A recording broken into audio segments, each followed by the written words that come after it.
పంచాయతీ ఎన్నికల పోలింగ్ కొనసాగుతోంది. ఇక మధ్యాహ్నం 1 గంట వరకు పోలింగ్ జరగనుంది. మధ్యాహ్నం 2 గంటల నుంచి ఓట్లు లెక్కించి ఫలితాలను ప్రకటిస్తారు. సాయంత్రం ఉప సర్పంచ్ ఎన్నికలు నిర్వహిస్తారు. షెడ్యూల్ ప్రకారం రెండో విడతలో మొత్తం 4332 సర్పంచ్ స్థానాలకు ఎన్నికలు జరగాల్సి ఉండగా 415 స్థానాలు ఏకగ్రీవమయ్యాయి. రిజర్వేషన్లు ఇతర సమస్యలతో 6 గ్రామాల్లో ఎన్నికలు జరగడం లేదు. దీంతో ఇవాళ 3911 సర్పంచ్ స్థానాలకు పోలింగ్ జరగనుంది. బరిలో 13128 మంది అభ్యర్థులు నిలిచారు.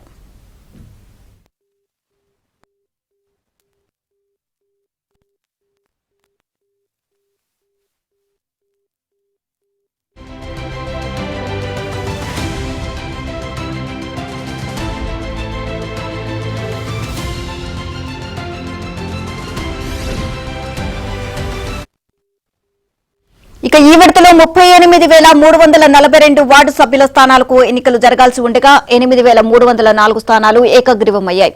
107 వార్డు స్థానాల్లో నామినేషన్లు వేయలేదు. దీంతో 29,903 వార్డు స్థానాలకు ఎన్నికలు నిర్వహిస్తున్నారు.